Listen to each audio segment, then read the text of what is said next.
Welcome to Edspiration, providing practical tools, strategies, stories, and resources to create places where everyone loves to work and everyone loves to learn. Welcome to Edspiration. This is your host, John Linney, and today is a special edition of this show, and we're taking a little break from our traditional format. For each episode, we've had an amazing special guest people who are thought leaders, people who are experienced practitioners, who have been so generous sharing their experience and their tips and some practical strategies, and I'm so grateful to them. They've all been fantastic, and I'm also really grateful for you for being part of this growing Edspiration community.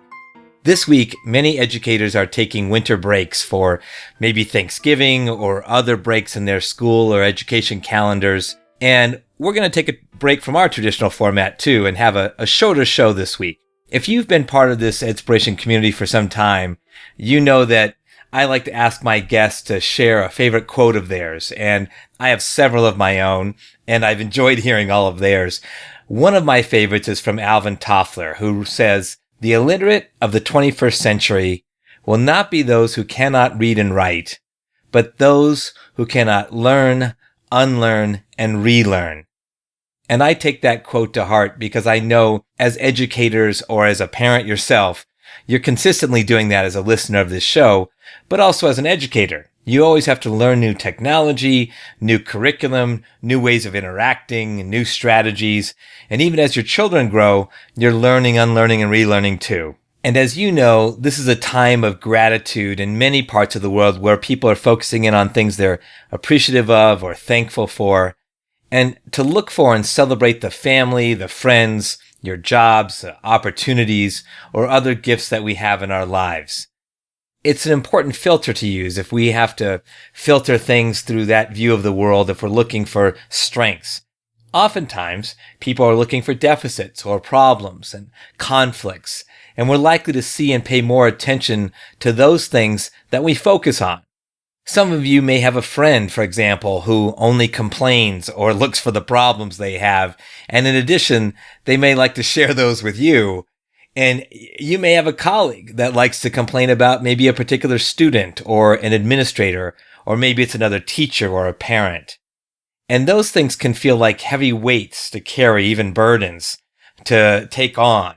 And sometimes we want to help them. We want to help them carry it. We want to help them with their challenges or support them or maybe just listen to them. Do we have challenges to pay attention to? Absolutely. Do we need to see the difficulties and problems in order to address them? Of course. At the same time, it's healthy and probably more helpful and frankly more fun to look for the strengths or positive things in young people or in others to build upon those too. And in education, being a strength-based educator is part of this, whether that's looking for things to be grateful for or lifting up and celebrating those things. But in education, we can also look at those strengths in youth, looking for the positive in them, looking for what's going well, their traits, their characteristics, what skills do they have, what particular dispositions do they have or characteristics that are really strengths to build upon. And all young people have those kinds of strengths. This is commonly referred to as a positive youth development focus. There was a huge pendulum swing in education in the 1970s, where education in North America moved away from affective education and moved really towards what people called values-free education, meaning that schools' primary job was to focus in on developing the mind and academic knowledge. It was the job of families and others to provide those other areas of youth education and development. But no one system can raise kids. No one person or organization can provide all the things young people should have to grow up to be healthy, caring, contributing citizens in this world. It's not any one person or organization's role. Too often people say it's the parent's job, or they tell the school, it's your job to raise my kid. When I drop them off, it's your job to take care of them. Or even teachers say things like, no, it's not my job to raise young people. It's really the parent's job. And really, as they say, all kids are our kids. Educators don't just teach math or science or music. They teach people. And this past week, I provided some workshops to over 350 educators over 2 days in the Sacramento area. It was a great experience working with all these educators deeply over 2 days, really looking at what we can do to provide young people so that they can be healthy, caring, and responsible, but also things we can do to shape the climate and the focus of our classrooms and our schools so we're really being more whole child focused. And one of the things that we discussed was the risk factors young people face. For example, alcohol, drug use, neglect, not having enough positive influence. Maybe it's negative media influence or poverty challenges, for example. But we also discussed what young people, has them be resistant to those negative influences, what helps them overcome those academic or social challenges. Things like resiliency, or a positive view of their future, for example. Maybe it's a caring school climate or a school environment, or the influence of their peers is more positive rather than negative. And maybe it's in a caring adult in their midst. It's said that young people need at least 3 caring adults in their lives. One of those adults should be at the school. So we took time to look at those strengths and those abilities or characteristics or dispositions or traits that help young people be successful too. Now, these things that we talked about are certainly common sense. They're not new things. What's the challenge is, common sense, as we all know, isn't necessarily common practice. And we have to look to connect those things that young people should be experiencing to really having them be provided with them as partners in a process together. Really going away from the doing things to young people or for them and doing things with them as partners. And much of that shift is really being strength-based or positive youth development focused. One teacher came up to me after one of the workshops and said a great thing that stuck with me. She said that she'd been teaching for over 30 years. And she knew these things, but she said she really needed a reminder to reconnect to what she loves about young people, what she loves about education, that often gets covered up or piled over with other responsibilities or expectations. And really, she found it so valuable to reconnect to what it is that got her into teaching in the first place, what drove her passion. And so I would offer that she said she took Alvin Toffler's advice to heart, to put into practice in her life of relearning and reconnecting, to pushing her to do the work that she loves to do.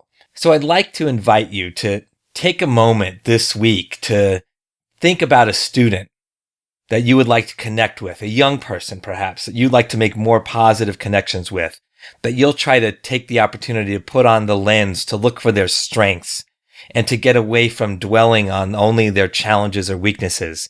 Find those strengths, relate to the strengths, connect to them so that we can build on those to address their challenges. That helps them to be resilient. That helps us to be more positive youth development focused. And frankly, helps us to probably be more energized to address those challenging or challenges that young people face. And it helps us to do things with them as partners versus things to them as consumers. I also hope you take some time wherever you are in the world to look for and take on the opportunity to look for something you're grateful for as an educator or as a parent. Finding and focusing those things that you're grateful for in your school, in your colleagues, in your students, or even in your home will also, frankly, the research says will make you happier. It's an extremely useful and powerful launching place for taking action to address the challenges that we all face. And if you have a challenge or a question that you would like to have answered in a future Edspiration episode, or if you even have a topic you'd like us to address in a future show, I'd love to hear those topic suggestions or even guest suggestions. So please email those to me at EdspirationPodcast@gmail.com. And if you'd like more information on how I can support you in your school or in your organization, or if perhaps you need a speaker at a future conference, you can find more information at the website, which is schoolclimateinstitute.org. That is schoolclimateinstitute.org. If you haven't followed me on Twitter, I'm there. My address is @schoolclimates, so follow me on Twitter @schoolclimates with an S. And if you haven't done so, one thing I'd like to ask if you have an opportunity in your downtime this week, or if you have any time in the coming weeks, is just do a quick review on this podcast. If you go to iTunes, you can do a quick review of the show. It really takes just 2 minutes. and it will help people find this show to help this growing Edspiration community of professional, compassionate, and passionate learners together. Before leaving today, I'd like to thank my show's producer, Nick Jaworski. He's at podcastmonster.com. And also express my gratefulness to you for all you do to contribute to young people now that makes our world a much better place to live. And please remember to tune in next week. We've got some amazing guests lined up in the coming weeks. We've got some great shows planned, including one on mindfulness and education, which I know you're going to enjoy. And I look forward to sharing more Edspiration with you next time.